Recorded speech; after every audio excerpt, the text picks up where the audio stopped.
Passage সম্পর্কে আমরা একটা গল্প শুনবো। গল্প শোনার পরে সেই গল্প অনুযায়ী লাইনগুলো কি করবো, সাজাবো, রিঅ্যারেঞ্জ করবো। ঠিক আছে, আমরা আস্তে আস্তে সাজাবো। গল্পটা হচ্ছে ফজলুল হককে তো আমরা সবাই চিনি, তিনি আমাদের একজন great leader of our country. So এখানে আমরা তার একটা গল্প শুনতেছি, সেটা হচ্ছে সে একদিন বসে বসে পড়ালেখা করতেছে। সে একদিন বসে বসে কি করতেছে, পড়ালেখা করতেছে। এবং যখন সে পড়তেছে তখন তার বাবা জানালার পাশ দিয়ে তখন হেঁটে হেঁটে যাচ্ছেন।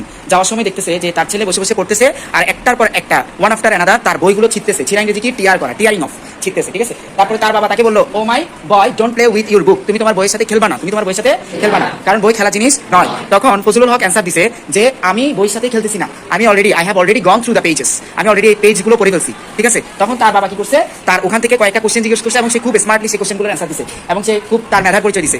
আমাদের গল্প এখানে যে তার বাবা যে তাকে যে নিষেধ করছে এবং সে যে বলছে আমি এগুলো নিয়ে খেলতেছি না, আমি এগুলো অলরেডি পড়ে ফেলছি, এখানে গল্পটুকু এতটুকুই দেওয়া আছে, এর বেশি দেওয়া নাই। তাহলে আমার প্রথম লাইন হচ্ছে দ্য গ্রেট লিডার, মানে আমাদের সবচেয়ে ভালো একজন লিডার, আমাদের একজন one of the great leader হচ্ছে কে, ফজলুল হক। এটা কত নাম্বার আছে বলতো, এইচ নাম্বার। তাহলে আমাদের সিকোয়েন্স অনুযায়ী আমরা প্রথমে কি দিব, এইচ দিব। কি দিব, এইচ দিলাম। এইচ দেওয়ার পরে আমরা তার বাবার পরিচয় দিব। তার বাবা একজন কি ছিলেন, প্লেডার ছিলেন, বরিশাল বারের। তার বাবার নাম ছিল কাজী ওয়াজেদ আলী। এই লাইনটা কততে আছে বলতো, ইতে। বলতো একটু কি আছে।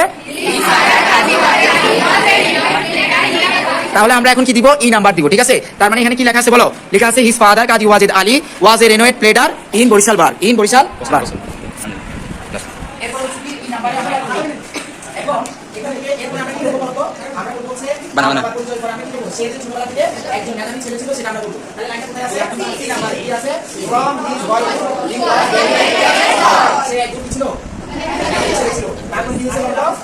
একদিন সে লিখতেছে তার রিডিং রুমে বসে পড়তেছে।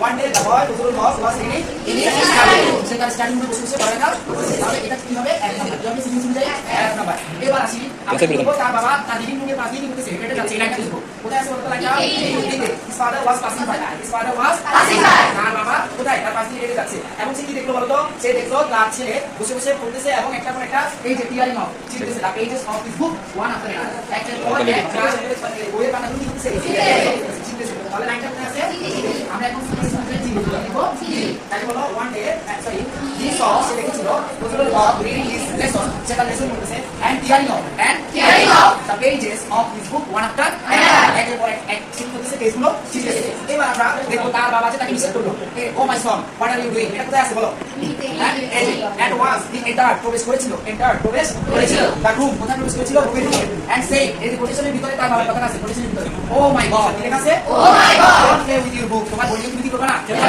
এটা কত আছে,